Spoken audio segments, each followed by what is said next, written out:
AP దేవాదాయ శాఖ assistant commissioner కాళింగిరి శాంతిపై ఆదాయానికి మించిన ఆస్తుల కేసులో ఏసీబీ అధికారులు కఠిన చర్యలు చేపట్టారు.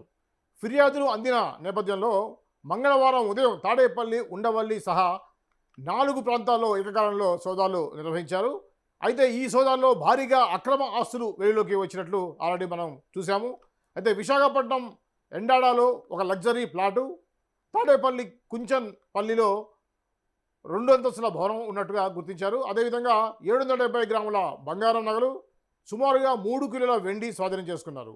బ్యాంకు ఖాతాలు కూడా గణనీయమైన నగదు నిల్వలు ఉన్నట్టుగా గుర్తించారు. వీటితో పాటుగా ఒక కారు, ద్విచక్ర వాహనం కూడా ఉన్నట్లు ఏసీబీ అధికారులు తెలిపారు. కాళింగిరి శాంతిపై అక్రమ ఆస్తుల ఆరోపణ వెలుగులోకి రావడంతో ఆమెను 2024లో జూలైలో 2024 జూలై నుంచి 2026 మార్చి వరకు సస్పెండ్ చేసిన విషయం తెలిసింది. అంటే 2024 నుంచి 26 వరకు సస్పెండ్లో ఉన్నారు. అయితే రీసెంట్గా కోర్టు ఆదేశాల మేరకు తిరిగి విధుల్లోకి తీసుకోవడం జరిగింది. ఇలాంటి సమయంలో ఏసీబీ అధికారులు దాడి చేయడం అనేది కీలకంగా పరిణామంగా మనం చూడవచ్చు. ఈ కేసులో ఆస్తుల విలువ ఎంత ఉంది, ఇంకా ఎవరెవరి ప్రమేయం ఉంది అనేటువంటి అన్ని కోణాల్లో కూడా దర్యాప్తు కొనసాగుతుంది. ఈ క్రమంలో శాంతి భర్త అయినటువంటి మదన్ మోహన్ గారు ఇప్పుడు మనకు జూమ్ లైన్లో అందుబాటులో ఉన్నారు. ఈ కేసు విషయంలో ఆయన ఏ విధంగా స్పందిస్తారో చూద్దాం. మదన్ మోహన్ గారు సార్ నమస్తే. నమస్తే. ఈ కేసు విషయంలో మేము మొదటి నుంచి కూడా చూస్తూ ఉన్నాం, అప్డేట్ కూడా ఇస్తూ ఉన్నాం. ఏమిటండి మీరు దీన్ని ఏ విధంగా తీసుకుంటారు? సార్ ఇది డెఫినెట్ గా అమ్మాయి మిస్టేక్స్ చేసింది కాబట్టి ఏసీబీ వాళ్ళు సో ఈ గత 2 సంవత్సరాలు ఎంక్వైరీ చేసి అరెస్ట్ చేశారు అమ్మాయిని. డెఫినెట్ గా ఏసీపీ వాళ్ళు ఎవరికి చుట్టం కాదు. వాళ్ళు తన పని చట్టం తన పని తను చేసుకుంటూ వెళ్తుంది. సో డెఫినెట్ గా అమ్మాయి తప్పు చేసింది. 4 సంవత్సరాల్లో 15 కోట్లు సంపాదించడం అనేది ఏ సగటు భారతీయుడు చేయలేని పని అది. సో అమ్మాయి విజయసాయి రెడ్డి గారి అండదండలతోటి అటు విశాఖపట్నంలో భూములన్నీ ఆ పోతిరెడ్డి సుభాష్, విజయసాయి రెడ్డి ప్లస్ ఈ శాంతి, ఈ ముగ్గురు కలిసి ఆ భూములు దోచుకొని ఈ యొక్క డిస్ప్రపోర్షన్ అసెట్స్ గెయిన్ చేసుకుంది అమ్మాయి. సో ఇదైతే 100% రైట్ సార్. అది నేను చెప్పింది కాదు. స్వయాన ఏసీబీ వాళ్ళే ఎంక్వైరీ చేసి ఇప్పుడు అమ్మాయిని అరెస్ట్ చేశారు. నేను అంటే మొదటి నుంచి కూడా మీరు న్యాయం వైపు ఉన్నారు. ఇప్పుడు మీకు ఒక ఫీలింగ్ ఎలా ఉంది? మీరు ప్లస్ మీడియా కూడా మేము ఫస్ట్ నుంచి చెప్తూనే ఉన్నాం, ఖచ్చితంగా అక్రమాలు జరిగాయి, తన మీద సరైన శిక్ష పడాలని చెప్పేసి కోరుకుంటున్నారు. మీరు ఈ క్రమంలో ఇప్పుడు అరెస్ట్ అయిన దాన్ని మీరు ఏ విధంగా తీసుకుంటారు? తప్పకుండా సార్, ఐఎమ్ వెరీ హ్యాపీ. మనం సంవత్సరం కింద ఐ థింక్ 1 ఇయర్ కింద అవును మనం స్నేహ టీవీ తోటి ఒక ఇంటర్వ్యూ కూడా చేశాం. అవును. సో ఆ రోజు మీకు గుర్తే ఉండుంటది. సో ఇవాళ మన ఈ 2 సంవత్సరాల తర్వాత నిజాయితీ ఏ రోజుకైనా గెలుస్తుంది అనేది ప్రూవ్ అయింది. So we have to appreciate the కూటమి ప్రభుత్వం. ఈ తెలుగుదేశం ప్రభుత్వం నిక్కచ్చిగా శాంతి లాంటి అవినీతి పరులను ఇవాళ జైల్లో వేయడం అనేది చాలా ఆనందకర విషయము. So really I'm very happy sir. అంటే నిదానమైనా సరే, నిజాయితీ నిలకడ మీదైనా సరే, సత్యమేవ జయతే, సత్యమే గెలుస్తుంది అనేది నిరూపించబడింది ఈ రోజున. మదన్ గారు, మీరు టెక్నికల్ గా మీరు శాంతి గారి హస్బెండే, అంటే సోషల్ గా మీరు కాకపోవచ్చు, కానీ టెక్నికల్ గా మీరు ఇంకా ఇప్పటికి కూడా మీరు శాంతి గారికి భర్తగా ఉన్నారు. మీకు పోలీసుల నుంచి, సిబిఐ నుంచి ఎటువంటి కాల్స్ వచ్చాయి? మిమ్మల్ని ఎటువంటి ప్రశ్న అడిగారు? యా గత గత గత ఈ అమ్మాయి సస్పెండ్ అయిన తర్వాత ఎప్పుడైతే ఎండోమెంట్ డిపార్ట్మెంట్ శాంతి మీద ఈ ఎంక్వైరీ కమిటీ కూర్చోబెట్టారో అప్పటి నుంచి కూడా నాకు ఏసీబీ వాళ్ళు నెలకు ఒకసారి ఫోన్ చేస్తూనే ఉన్నారు. సో ఇప్పటికి చాలాసార్లు ఫోన్ చేసి నేను వివాహ సమయంలో అంటే పెళ్ళైన టైంలో ఎంత డౌరీ తీసుకున్నాను, ఆమెకున్న ఆస్తిపాస్తి వివరాలు, తర్వాత నేను పెళ్లి చేసుకునే తన దగ్గర ఏం ఆస్తులు ఉన్నాయి, ఇవన్నీ కూడా నా ద్వారా వాళ్ళకి కావాల్సిన ఇన్ఫర్మేషన్ అంతా తీసుకున్నారు. సో ఏసీబీ వాళ్ళు నన్ను నాకు ఎన్నోసార్లు ఫోన్ చేసి చాలా ఇంటరాగేట్ చేసి డేటా తీసుకున్నారు సార్. వాళ్ళకు కూడా నేను సహకరించాను. ఇవాళ వాళ్ళు ఉన్నట్టే వాళ్ళు అన్ని క్యాల్కులేట్ చేసుకుని అమ్మాయి మీద రైడ్ చేశారు. అయితే మదన్ గారు, మీరు వివాహం జరిగింది 2013 అన్నారు కదా? మ్యారేజ్ 2013. అంటే 13 నుంచి మీరు 2024 దాకా మంచిగానే ఉన్నారు కదా? సో ఆ టైంలో మీరు శాంతి గారికి మీరు చెప్పలేదా ఇటువంటి అత్యాశగా పోవద్దు, ఇటువంటి వాటిలో ఉంటే లీగల్గా ఫేస్ చేయాల్సి వస్తుందని మీరు హెచ్చరించలేదా? ఎన్నోసార్లు చెప్పాను. సో మనకి 2 ఆడపిల్లలు ఉన్నారమ్మా, వద్దు, డిస్ప్రపోర్షన్ ఎప్పటికైనా డేంజరు. మన ఇద్దరికి చక్కగా నీతివంతమైన జీతాలు ఇద్దరికి కలిపి 3 లక్షలు వస్తాయి. సో 2 ఆడపిల్లను చక్కగా సెటిల్ చేద్దామని ఎన్నోసార్లు చెప్పాను. కానీ అమ్మాయికి మరి డబ్బు మీద ఆశ ఏమో మరి నాకు తెలియదు. అనవసరంగా అత్యాశకు పోయి సంసారం రోడ్డు మీద వేసుకుని తన జైలు పాలైపోయింది. ఇప్పుడు మీ వ్యక్తిగతంగా ఎలా ఉందండి మీ ఇద్దరి మధ్య? యాక్చువల్‌గా ఏమైనా ఉన్నాయా? రిలేషన్స్ మాట్లాడుకోవడం ఉందా? ఎట్లా? ఏం లేదు సార్, ఒక పాప నా దగ్గర ఉంది, ఒక పాప తన దగ్గర ఉంది. ఓకే. ఇప్పుడు తన దగ్గర ఉన్న మగ బిడ్డకు తండ్రి ఎవరో తనకు తెలీదు, నాకు తెలీదు, ప్రపంచానికి తెలీదు. ఓకే. కాబట్టి ఇప్పుడు నా దగ్గర ఉన్న పాప మాత్రం తల్లి వద్దనుకో నా దగ్గరికి వచ్చేసింది. ఓకే. సో ఆ పాపని నేను హాస్టల్‌లో పెట్టి చదివించుకుంటున్నాను. ఓకే. సో ఇప్పుడు ఆ బిడ్డకు తండ్రి ఎవరో డీఎన్ఏ టెస్ట్ ద్వారా విజయసాయి రెడ్డా, లేకపోతే కోతిరెడ్డి సుభాష, లేకపోతే ఎవరా అనేది అమ్మాయే చొరవ తీసుకొని చేసి ఆ బిడ్డకు కూడా న్యాయం చేయాలి అమ్మాయి. అయితే మదన్ గారు మీకు లీగల్‌గా ఇప్పుడు ఈ విషయం మీద మీరు మాట్లాడదని గతంలో ఒకసారి నాతో కూడా పర్సనల్‌గా మాట్లాడడం జరిగింది. ఆహ్, దాని మీద మీకేమన్నా కొన్ని ఉన్నాయా? మీది మాట్లాడాలి, మాట్లాడకూడదు అనేటువంటి ఏమన్నా కోర్టు నుంచి ఏమైనా అందిందా? అదేం లేదు సార్. అంటే కోర్టు ఆహ్, ఇప్పుడు ఇప్పుడు ఆ బిడ్డ విషయంలో వీలైనంత వరకు సైలెంట్ ఉండండి చెప్పింది కానీ హ్మ్. అంటే ఇప్పుడు భర్తగా ఇప్పుడు నేను బాధితుడిని సార్ అవును. నిజానికి. అవును. ఆ! You are victim. నేను బాధితుడిని. సో నా సంసారం రోడ్డు మీద పడింది. కాబట్టి నా నా నా బాధ నేను చెప్తున్నాను. సో ఇందులో ఇంత డీటెయిల్స్ మాట్లాడలేకపోయినా హ్మ్. ఇప్పుడు అవినీతి అయితే మనం మాట్లాడాల్సిందే కదా సార్. తను అవును. చేసిన అవినీతి 100%. 100%. ఆ! హ్మ్. పిల్లల గురించి మాట్లాడుకున్న అవినీతి అయితే మనం డెఫినిట్‌గా మాట్లాడాలి. అవును.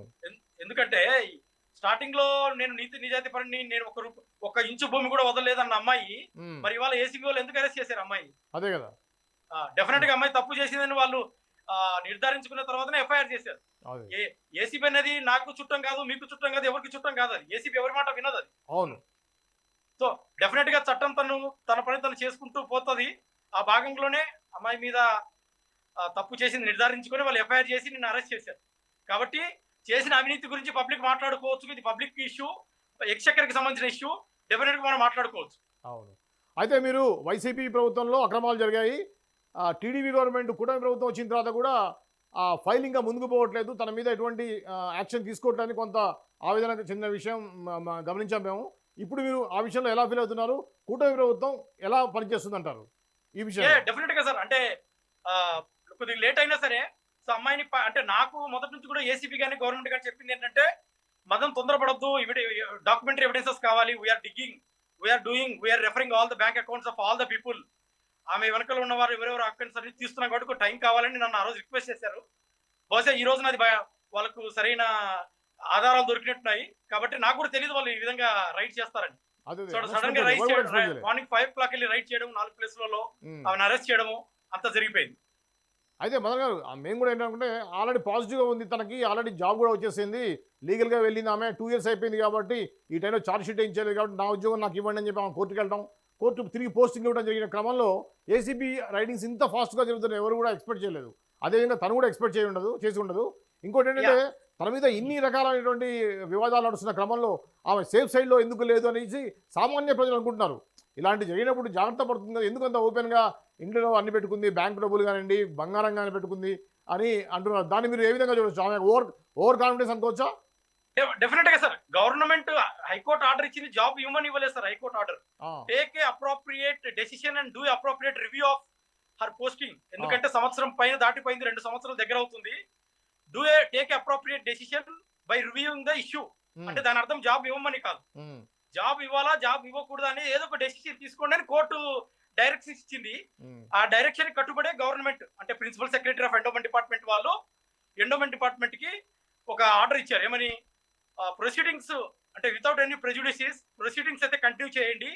కానీ తప్పని పరిస్థితి అయితే ఆమెకు ఒక నాన్ ఫోకల్ పోస్ట్ ఒక ఫార్ ఆఫ్ ప్లేస్ లో ఇచ్చి ఆమె మీద ఉన్నటువంటి ప్రొసీడింగ్స్ కంప్లీట్ చేస్తూ దాని రిజల్ట్ ప్రకారం ఆమె కంపల్సరీ రిటైర్మెంటా లేకపోతే రిమూవల్ చేయమని చెప్పారు.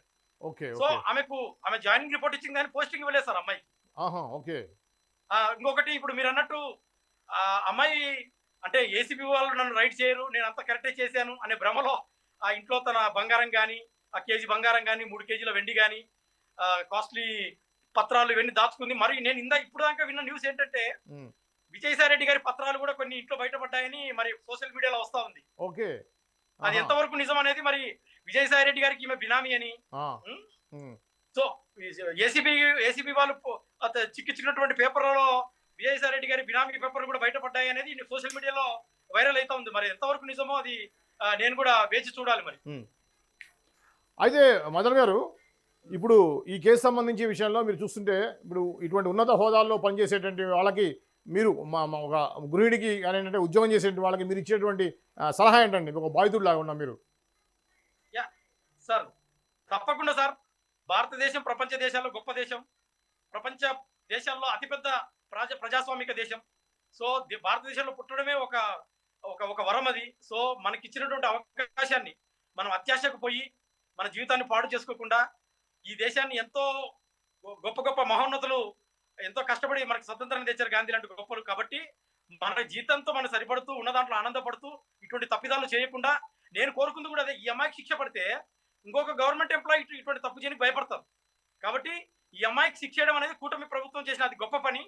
సో ఈ అమ్మాయిని జస్ట్ ఒక నెల జైల్లో పెట్టి వదిలేయకుండా ఆమె చేసిన తప్పేదో రికవరీ చేసి ఆస్తులు అటాచ్ చేసి ఆమెకు తగిన శిక్ష చేసి సంవత్సరమో లేకపోతే 2 ఏళ్ళలో 3 ఏళ్ళలో జైల్లో పెడితే ఆమె దారికి వస్తుంది సార్. అదే మదన్ గారు, ఇది ఒక పెద్ద నాయకులు మీరు అన్నట్టుగా విజయసాయి రెడ్డి లాంటి పెద్ద రాజకీయ నాయకులు బ్యాక్గ్రౌండ్లో ఉండి నడిపిస్తున్నట్టుగా మీరు అంటున్నారు. ఇటువంటి క్రమంలో వ్యక్తిగతంగా మీకు ఏమైనటువంటి బెదిరింపు కాల్స్ కానివ్వండి, వాళ్ళ నుంచి థ్రెటింగ్ ఏమైనా జరిగిందండి? స్టార్టింగ్ లో చేశారు సార్. స్టార్టింగ్ లో నేను ఎప్పుడైతే కోర్టుకు వెళ్లకుండా శాంతినే నాకు చాలాసార్లు చెప్పేది, నిన్ను చంపేస్తారు, నువ్వు ఎంత, నీ బతుకెంత, నువ్వు నెల జీతగానివి, వాళ్ళు చాలా పెద్దోళ్ళు, అది ఇది శాంతినే చెప్పేది నాకు చాలాసార్లు. ఓకే. సో సో ఒక రెండు మూడు అన్నోన్ కాల్స్ కూడా వచ్చాయి స్టార్టింగ్ లో. ఈ మధ్య కాలంలో ఏం లేవు. మరి బహుశా ఇప్పుడు ఏమైనా వస్తాయేమో మరి మళ్ళా. ఎందుకంటే విజయసాయి రెడ్డి గారు మరి ఆ రోజున మీడియాకు ఆన్సర్ చేయకుండా రిజైన్ చేసి వెళ్ళిపోయారు కదా. అవును. ఇప్పుడు ఆ రోజు మీడియా ప్రశ్న అడిగినప్పుడు ఈ బిడ్డకు మీకు సంబంధం ఏంటంటే ఆయన ఏదో ఒక ఆన్సర్ చెప్పాల్సింది పోయి మీడియా వాళ్ళ మీద తిరగబడము, మీడియా వాళ్ళందరూ కలిసి ఆయనకు బుద్ధి చెప్పడము మనమంతా చూసాము సంవత్సరం కింద. అవును అవును. సో ఆయన మరి పశ్చాత్తాపడి రిజైన్ చేశాడో లేకపోతే జగన్మోహన్ రెడ్డి గారు అతని లవ్ ప్రేమించట్లేదని రిజైన్ చేశాడో ఆ దేవునికి ఎరుక. మొత్తానికైతే ఇంకా 4 సంవత్సరాలు పదవి ఉండగానే రిజైన్ చేశారు. రిజైన్ చేయడం అనేది సమస్యకు సమాధానం కాదు సార్. ఒక సమస్యకు సమాధానం వచ్చినప్పుడు దాన్ని ఎదుర్కోవాలి. బహుశా విజయసాయి రెడ్డి గారు దాన్ని ఎదుర్కోవడంలో ఫెయిల్ అయ్యారు. ఫెయిల్ అయ్యి ప్రజల ముందు ముద్దాయిగా నిలబడ్డాడు ఆయన. సో ఇప్పటికైనా ఈ సమస్య ఇంకా తీరిపోలేదు. ఈ సమస్య వెంటాడుతూనే ఉంటది. ఆయన ఇప్పటికైనా విజయసాయి రెడ్డి గారైనా లేకపోతే ఇంకొకరైనా మీడియా ముందుకు వచ్చి ఇప్పటికైనా వాళ్ళు సంజాయిషి ఇచ్చుకొని బయటపడాలి ఈ సమస్య నుంచి. కాబట్టి చెప్పండి. సో ఏ ఉద్యోగైనా సరే సార్, ఏ ఉద్యోగైనా సరే అత్యాశ పడొద్దు. దేవుడిచ్చిన మనకి ఇటువంటి చక్కటి సంసారాన్ని ఉన్న జీతంలో ఉన్నంతలో మన పిల్లల్ని చూసుకుంటూ హ్యాపీగా ఉండాలని, లోక కళ్యాణం కోసం పాటుపడుతూ లివ్ అండ్ లెట్ లివ్, సర్వే జన సుఖినో భవంతు అంటూ బతకాలి. ముఖ్యంగా దేవాదాయ శాఖ అంటే ఒక పవిత్రమైనటువంటి బాధ్యత అది. ఆ శాఖలో ఉంటూ ఇలా అవినీతి చేయడం అనేది చాలా మంది భక్తులు మనోభావాలు కూడా దెబ్బతినేటువంటి విషయం. ఎందుకంటే మేము ఇచ్చేటువంటి కానుకలు, ఈ బంగారాలు ఇవన్నీ కూడా ఇదే విధంగా ఫ్రాడ్కి గురైనటువంటి ఒక ఆందోళన అయితే భక్తులు ఉన్నారు మదన్ గారు. సో అలాగే ఇంకో విషయం అండి మదన్ గారు, ఇప్పుడు మీరు సెంట్రల్ గవర్నమెంట్ ఎంప్లాయీ ఉన్నారు. మిమ్మల్ని వాళ్ళ ఇన్ఫ్లుయెన్స్ ద్వారా ఉద్యోగం పరంగా ఏమైనా ఇబ్బందులు పెట్టేటువంటి పరిస్థితి ఏమైనా ఉందండి? డెఫినెట్ గా సార్. నన్ను 2025 మొత్తం కలకత్తాలో పెట్టారు. అందులో నేను 100% చెప్పగలుగుతాను. విజయసాయి రెడ్డి గారు రాజ్యసభ ఎంపీగా ఉన్నప్పుడు ఆయన minister of commerce and industry ఒక స్టాండింగ్ కమిటీకి చైర్మన్. అవును, ఒక స్టాండింగ్ కమిటీ చైర్మన్. సో వాళ్ళు ఆయన ప్రభావితం చేసి నన్ను కలకత్తాలో పెట్టాడు ఒక 1 ఇయర్. ఓకే. మీరు ఎటువంటి అప్పీల్ చేశారు దానికి? మళ్ళీ ఏ విధంగా మీరు బ్యాక్ వచ్చారు? నేను మళ్ళీ తర్వాత పీయూష్ గోయల్ గారిని కలవడం సెంట్రల్ మినిస్టర్ లో కలిసి నా యొక్క ప్రాబ్లం చెప్పినప్పుడు ఆయన అర్థం చేసుకుని మళ్ళీ నన్ను ఆంధ్ర రీజనల్ హెడ్ గా ఇక్కడికి పంపించారు సార్, ఆంధ్రప్రదేశ్కి. Okay okay. ఇంకా ఏమైనా మీరు మీడియా పరంగా ఏమైనా చెప్పాలనుకుంటున్నారా మదన్ గారు? ఏం లేదు సార్. అంటే అత్యాశకు పోవద్దు, దేవుడిచ్చిన దాంట్లో తృప్తిగా ఉండండి. మన బతికి 60 ఏళ్లకు ఇంత ఆశ అత్యాశ అవసరం లేదు. ఇప్పుడు మన కళ్ళ ముందే చూస్తున్నాము, శాంతి అనే ఈ అమ్మాయి ఇంకా 30-40 ఏళ్ల జీవితాన్ని పాడు చేసుకుంది. కాబట్టి ప్రతి సగటు భారతీయుడికి నేను చెప్పేది ఏంటంటే డోంట్ బీ టూ గ్రీడీ. ఇప్పుడు ఇవాళ సత్యం గెలిచింది, తప్పు చేసిన వాళ్ళకి శిక్ష పడింది. కాబట్టి ప్రతి ఒక్కరు మనకి ఇచ్చిన జీవితంలో దేవుడిచ్చిన జీవితంతో బతకాలని, పిల్లలను చక్కగా చూసుకుని బతకాలని ఆశిస్తున్నాం. ఓకే, ధన్యవాదాలు మదన్ గారు. Sir thank you for giving this opportunity.